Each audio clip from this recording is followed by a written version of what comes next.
we're managing our time here, and we just had Elena, who, as she's doing her thing, we all know Elena very well, and we're like, Elena's going beast mode today, which we love, and that's why we keep Elena working and helping lead this whole effort. But she just did a mini marathon. She talked about marathons, and she did a mini marathon on the mic, which was awesome. That's a very Tlingit trait, to be able to own the mic and just go for it. But we're switching to a relay right now, and we're going to do a Tlingit-style relay. And the panelists here, they already have a sense of their talking points. But as we do this, first, I want to show of hands it wasn't the north 40, it was the below 40, right? The negative 40 is what it might have been called earlier. All of you that raised your hands earlier about the first one in 2020. So, okay, it was referred to as the negative 40. And I've been tracking this effort very closely. I wasn't able to make it to that one, but how about this? How about a show of hands for all of you who are here today as just human beings? All the human beings here today. Now hold your hands up, I'll continue to hold them up for a second, and look to at least one person in the room right now who you do not know already. Just look and lock eyes with someone you do not know. Because all of you came in and hugged somebody you already know, but right now you're locking eyes with somebody that you don't know, and you're going to make sure you get to know other people along the way. But all of you, welcome to the positive 40. Welcome to the positive 40, Southeast. It's 40 degrees out there right now today, so welcome. In Southeast, we have this concept, Hashagun, or Hashuka, which is a concept that wraps together the past, the present, the future into the current moment, that came to mind to me with the theme here, remembering forward. And it's just a very native concept that pulls us together, because we're always thinking about our ancestors, but we're always making decisions about the ancestors that are yet to come. So it's just built into what we do. I'll do this real quick, but I'm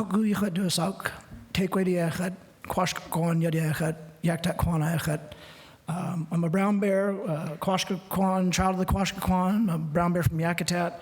I'm on too many boards than I care to list, but one of the things I do is help the steering committee for the Sustainable Southeast Partnership, and that's one of my roles here, is to help steer us through this next little bit until we get to the break. And I'm going to ask our panelists to very briefly introduce yourself and what you do and why you do it. And maybe we'll just, if you're okay, Tesla's good at this, and just work our way down the line this way. So just a quick intro, like I did, of who you are, what you do, and why you do it. And I know that can be a 3-day thing for each person, but we're gonna work through this and just show how to do this in a relay. Good morning, everybody. My name is Tesla Cox. I work for Sealaska as the Director of Shareholder Development, where I oversee our workforce development and education programs, and we look at that from our youth through our leaders in a kind of ever-evolving cycle. And why I do what I do is I feel very fortunate that the job I have is a career, because I love it, getting to connect with our communities, with our people, and being a bridge builder to opportunities, and also to connect with our land. So yeah, I love it. I'm Ralph Wolf. I'm the director of the Indigenous Stewardship Programs for Tlingit and Haida, based out of Yakutat and Sitka.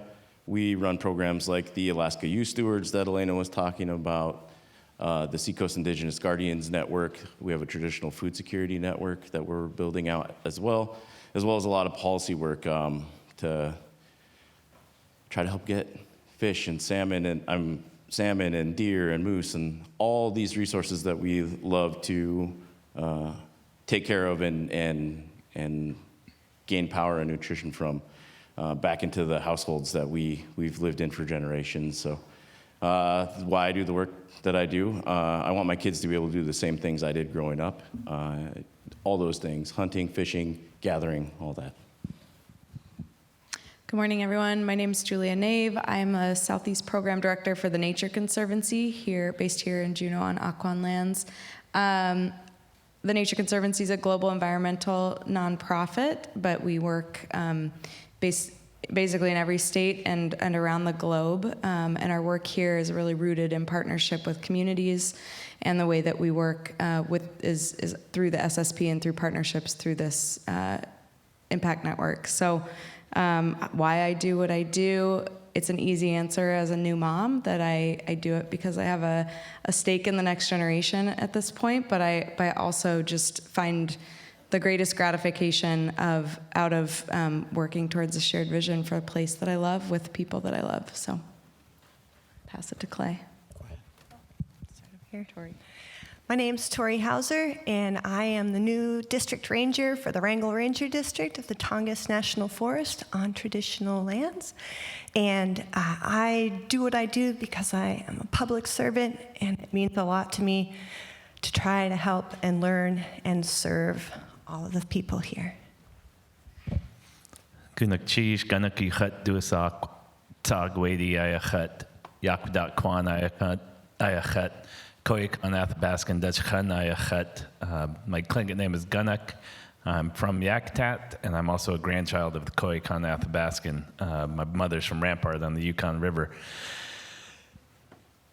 I was CEO of Sealaska from 2014 to January 1, 2024. 10 years is enough as a CEO, and it's enough to love the commitment that Sealaska has made to this network, and the commitment to work with other collaborators. And for me, the reason to do this is I saw the fight. I saw the government in one corner. I saw the industry in another corner. I saw Western Conservation up here in their corner. I saw the municipalities, the local governments in another corner, and I saw them trampling the community members, the native folks that were in the middle trying to maintain their livelihood in our communities, and it didn't work. It didn't work for 40 years. Keeping people in their corners means everything's a negotiated fight. There's a win, there's a lose, there's outcomes that are not collaborative, there's outcomes that are sporadic, there's grants that end up meaningless and useless in the community. The SSP, everything that Elena spent that 45 minutes talking about, is the better path. And it's not easy to describe. That's why it took that long. You know, describing 12 years of working with partners just to get to a level of trust that you can finally start moving forward, that's getting me excited. So. My name's Clay Good. I grew up here in Akwon. I was an educator, a subversive educator in the colonial education system. I now work for the Renewable Energy Alaska Project as the regional energy catalyst for the SSP. For the last 6 years, it's been my sincere honor to look to Elena for her wisdom and guidance, and to learn these communities and help lead them toward greater energy independence and greater economic vitality because of that.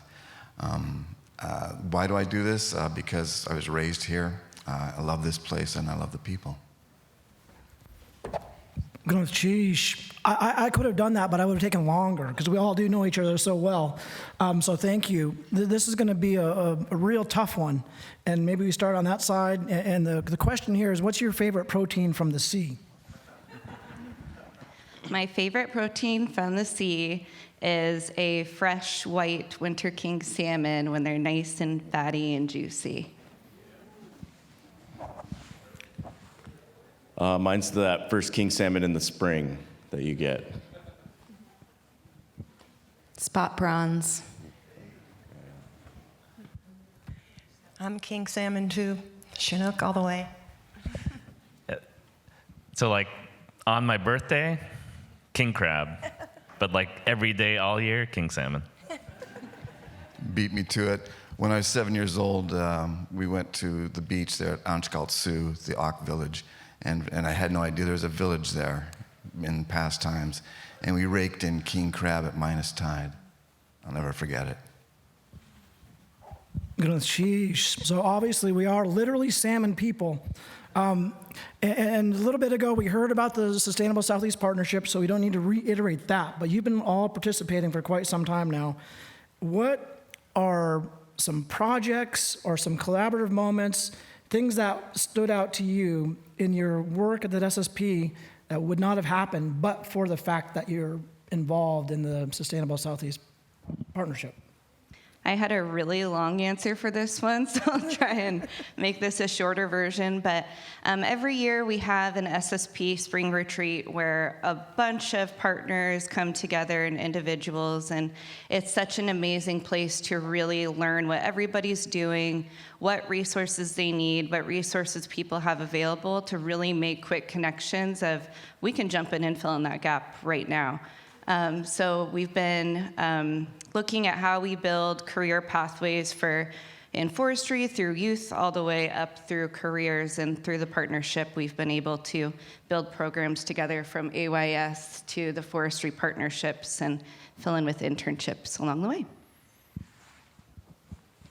You had a great long answer for this one. I think trying to shorten it down, I think the partnership and direction that we've been working through with the Forest Service this last year has really been something that wouldn't have happened without the collaboration push from the SSP. And I think the trust that had to be built along those lines, I think, really enabled us to move a lot further, a lot faster. You see the agreements that we have now, like we have a co-stewardship agreement with the Mendenhall Glacier, which is huge, because I don't know if you've been out there, but there's no mention of people of the place in the visitor center for the Mendenhall. And I think as an aspect of who we are and where we are and why we're here, that's exactly what needs to be in everything that we do. And everything that we do is making sure that the people of the place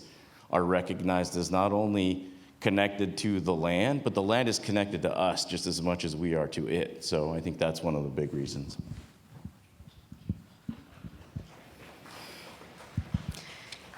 Yeah, I had a long answer also, but Elena's last two examples of Seacoast Trust and the Tongass Blueprint were two of the ones that I was going to speak to. And I think really, the SSP is so integrated into the work that we do at the Nature Conservancy here in Southeast Alaska that it's hard for me to pick a specific project, but the Hoonah Native Forest Partnership, the Kikwan Community Forest Partnership, all of these partner activities where we maybe can be a supportive feature in terms of bringing, like Tessa said, filling in a gap, so bringing some mapping support, bringing some science assistance, bringing people together. So the SSP, as an organization that extends outside of Southeast Alaska, we've got staff, employees, and programs all up and down the coastal temperate rainforest. And so one of the things the SSP has been great about is serving as an example for some of our partners in British Columbia, Washington, Oregon, and we've been able to convene and bring some of them like to the spring retreat of the SSP last year, and there's so much cross-pollination that goes on and learning from this network that our organization has been able to bring to other communities elsewhere, so it's really wonderful. I also have a long answer, which I'm going to try to abridge. I wanted to tell two quick stories. First, this is the past, how I got to where I am with the SSP, and I've been able to work on the ground in Cake with what's now known as the Alaska Youth Stewards, but over the last 8 years, it's grown from a Youth Conservation Corps concept to Trails, which was a tribal leadership program, to now this much bigger program that's Alaska Youth Stewards, and it's in 4 communities, Hoonah, Angoon, Prince of Wales, and Cake. And I've always gotten to work in the Cake group, and I got really excited with Dawn Jackson one day. She is the executive director for the Organized Village of Cake. And she's like, Tori, for this year, I really want to work on the bombardment of Cake and, trying to do work with these unexposed armaments that are still out on the ground. And I'm like, oh my gosh, this is a great project for us. This is meaningful to the community. We really want to work on this. We can get the kids out there looking for bombs. And then you laugh, I didn't even catch on. And somebody from the SSP, probably Bob Christensen, walked in and was like, you're going to send kids out to look for unexploded bombs in the woods? And so then the moral of the story is bring your collaborators in to help you have a well thought out plan for how you want to do work. Okay, so that's the past. That's where we're getting to today. And now moving forward, like everybody has been talking about, I'm really excited to work with Elena Spruce Root, the SSP, on our forest plan revision. And I'm really hoping that it will be a revision. We're revisioning how the Tongass is managed. And we want it to be true stretch collaboration because just like people are saying, Anthony said, we have been siloed into our locations for so long that we really do need to stretch ourselves to look at new ways to live and manage and coexist with all of our environment on the Tongass National Forest. Thank you. Yeah, thank you. The SSP started the process of changing Western conservation to community-minded conservation.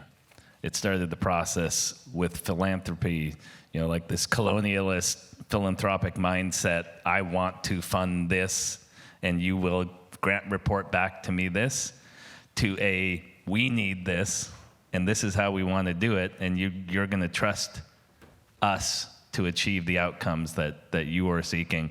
And with the federal government and the state government following along that same trust funding model as opposed to the grant funding model. And I'll just highlight that how many people have seen grant funds just come and come and come and never stack up to progress?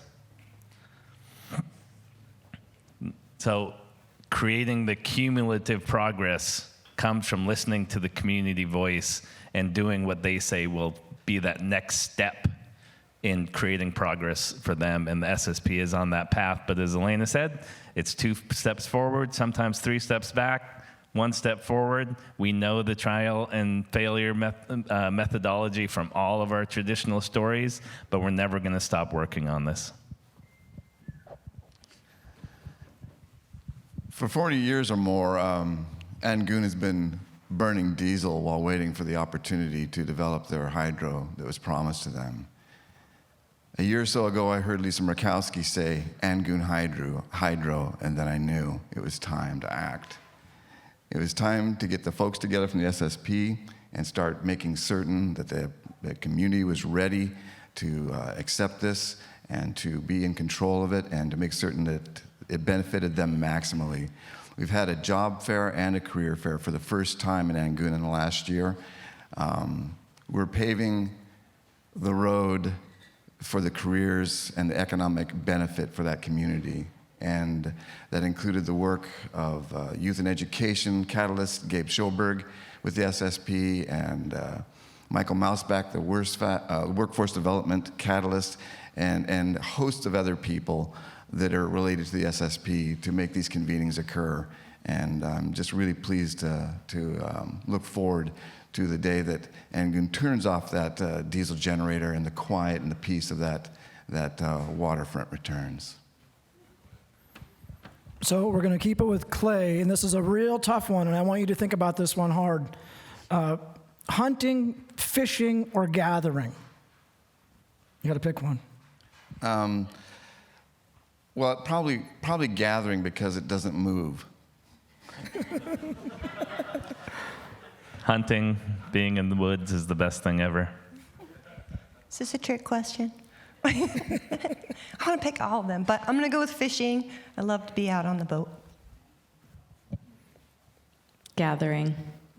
I like being on the hands and knees for berries. Thanks, Joe. I think fishing, though, yeah, there's something about being on the water and the connection there that's a little different than, I guess, gathering or hunting.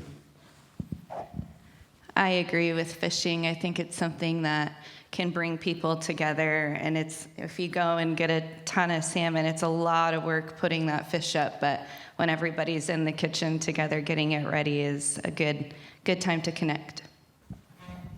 Thank you for that. We just rounded that was the 7th inning stretch that we just did. So we're coming around to home right now. And we'll start with Tesla on this one. As you think about all of our challenges, our economic challenges, our social challenges, we can go down the list of political challenges, budgetary challenges, all these challenges, and just that type of thinking. And then the theme today was Sustainable Southeast Partnership. What is it right now that we just need to do better or do differently, individually and collectively? I think SSP has a really great model of listening to our communities first. And I think that what we can do better as a whole is to have from more of the policy side and our government side to really listen to our communities first and help our people to get their voices out there to make that impact. I think in a lot of these conversations that we're having around natural resources, specifically fish, we need to get the state to the table with us on a lot of these conversations. We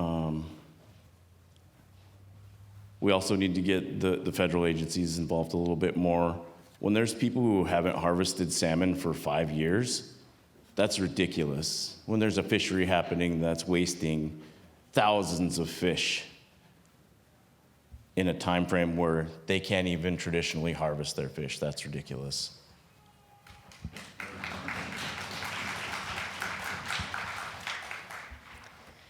I think Elena spoke to this a bit as well, but I think, seeing our challenges as integrated and working at those intersections, we all have kind of, as individuals and organizations, our focus, our mission, our passion that keeps us, can keep us in one lane. But I think listening, stretching to make sure that you're embodying your seat at the table, but that you're at a table with a diverse set of people who aren't just saying the same things as you is something that we can all do better at. And as Elena said, I think is really foundational to the success of SSP. Yeah, I'll leave it at that. I think we have to listen and try not to be positional, but rather thinking about a vision way out ahead, that long-term vision that Elena was talking about, and really working towards stretching what we've always done in the past into something new into the future. I think we need to keep opening eyes. I mean, everybody in this room knows why we need a just transition. But we need the state, we need the federal government, we need other partners to go to Angoon and see the people living there and seeing what they want. They want to be on the water. They want to be able to practice their traditional ways. They went from 104 commercial fishing permits to 0. They've lost commercial fishing. They've gone through the timber industry boom. They're still there. And we need to open eyes to have more partners see that we need to support them because they should always be there.